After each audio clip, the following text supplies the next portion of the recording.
Anda masih bersama kami di Rumah Pemilu Kompas TV bersama saya Siti Tania, Bang Ilham dan juga Fauzul. Bang Ilham, jika nanti ini sebentar lagi di bulan April begitu sudah ada beberapa persiapan yang tentu kita lakukan, kemudian masa kampanye masih jauh begitu Bang, hanya ada 8 bulan kurang lebih ya. Apa nantinya hal yang akan kita lakukan jika masyarakat memang berpihak untuk memilih calon wakil rakyat kita yang mempunyai background pertanian. Melihat bahwa Lampung permasalahannya pun kompleks, tidak hanya pertanian, ada masih banyak sekali. Tadi katakan sama Bang Ilham sudah belanja masalah, artinya sudah sebagian besar sudah mengetahui masalah-masalah yang ada di Provinsi Lampung, begitu Bang Ilham? Saya memang hari-hari saya itu di Lampung ya, karena di partai pun saya di Partai Demokrat di Lampung. Saya melakukan inisiatif untuk keliling Lampung itu bukan berarti mau mencari saya ingin masuk ke dalam jantung persoalan. Kita hidup dalam tradisi ilmiah di kampus. Tradisi ilmiah itu mengajarkan bahwa solusi itu bukan hasil yang tiba-tiba, dia resultante dari penjumlahan variabel-variabel yang dilakukan sebelumnya. Ada riset. Nah, riset itu tidak bisa pakai data sekunder, menurut saya. Kita harus datang, harus mengerti betul. Kenapa sih sebenarnya warga, apakah pupuk tidak ada? Misalnya, pupuk ada. Tetapi dia tidak tepat waktu. Adanya setelah masa pemupukan selesai. Nah, di mana tuh? Tata niaga di mana yang macet?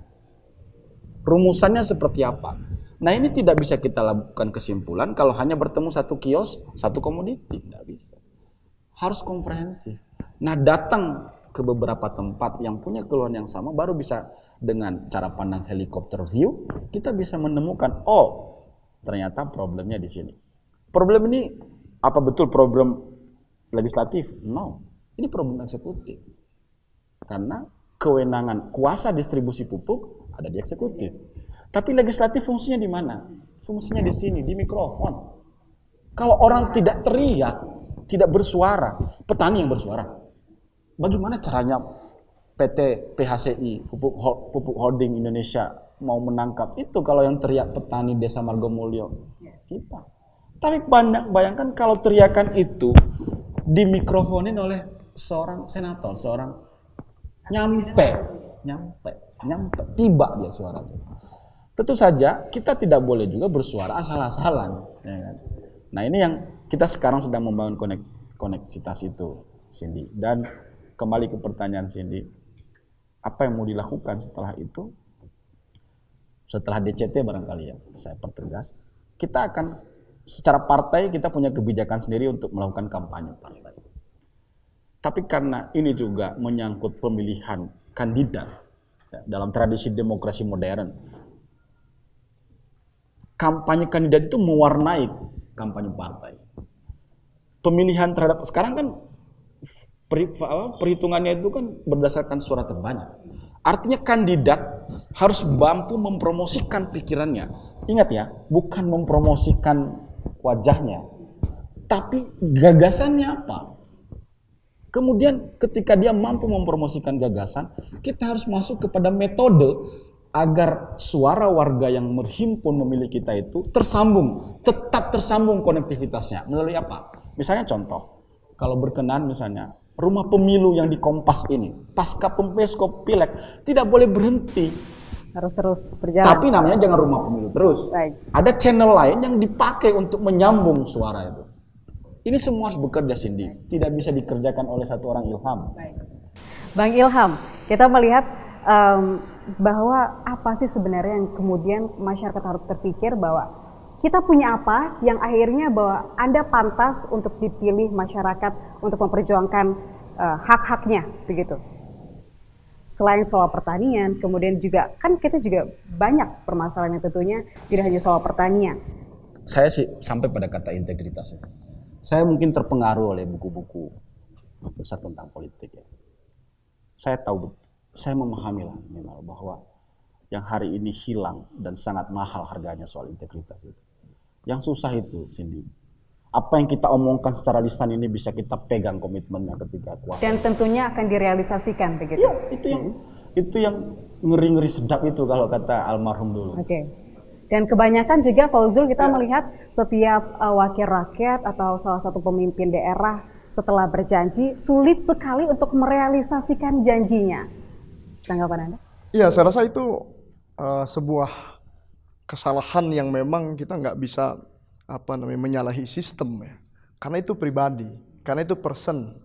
Kalau hadir seorang pemimpin atau anggota legislatif atau juga presiden, dia memang secara pribadi niat menghadirkan diri dalam kancah politik ini adalah untuk mengabdi, untuk memberikan kontribusi terbaik untuk rakyat, bukan untuk hal lainnya, bukan karena diperintah oleh partainya, bukan juga karena dititipkan oleh golongan tertentu atau elit tertentu, tapi dia menghadirkan diri atas dasar kepemahaman dia bahwa dia akan menjadi pemimpin yang memberikan solusi. Saya rasa tidak akan terjadi hal seperti itu.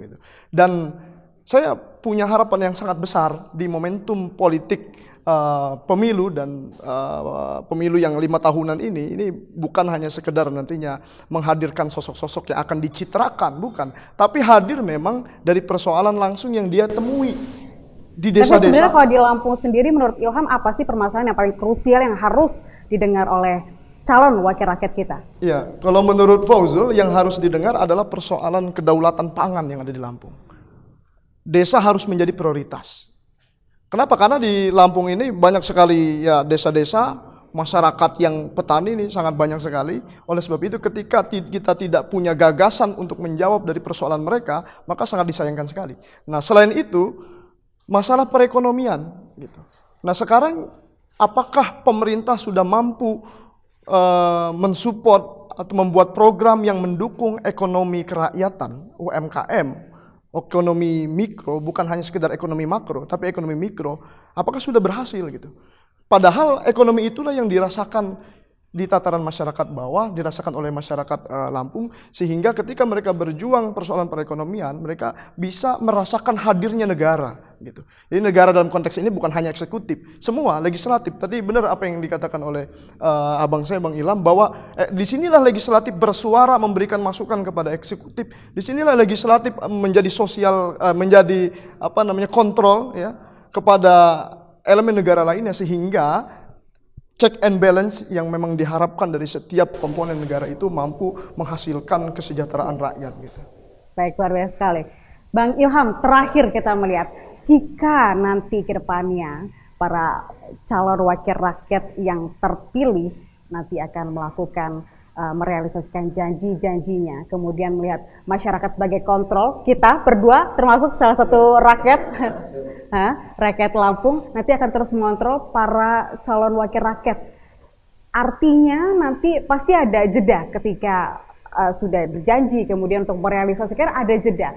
Kemudian punishment apa yang didapatkan ketika nantinya para calon wakil rakyat dinilai tidak mampu untuk merealisasikan janji yang sudah diberikan kepada masyarakat? Saya ingin membedah dulu ya. Ini janji-janji itu nanti akan terklasifikasi menjadi dua. Ada yang ditawarkan oleh partai. Kita nggak bisa menghindar dari partai, Cindy, karena partai kan institusi demokrasi gitu loh. Nah, khusus ke kandidat, cara mengukurnya sederhana, tidak boleh putus kontak. Saya misalnya setelah menegaskan niat maju, insya Allah saya akan membangun rumah aspirasi sendiri. Sebagai bentuk komunikasi. Dan saya akan mendistribusikan kontak person saya kepada seluruh warga pemilih saya, sehingga komunikasi tersambung. Dan insya Allah dalam proses menuju April 2019, panel penghubung antar warga dengan saya itu yang kita sedang bangun. Dan kita pastikan untuk tidak terputus kepada masyarakat. Ya, yes. Harus. Baik, terima kasih Bang Ilham Mendrova telah hadir di sini, juga Fauzul terima kasih telah menghadirkan di sini juga bareng Bang Ilham, dan semoga nantinya pesta demokrasi pemilihan umum 2019 bisa berjalan dengan aman, kemudian juga transparan tanpa ada pelanggaran politik, begitu ya Bang Ilham, Fauzul. Baik, saudara, demikianlah Rumah Pemilu Kompas TV hari ini. Saya Siti Tania mewakili tim redaksi Kompas TV pamit undur diri. Terima kasih, sampai jumpa.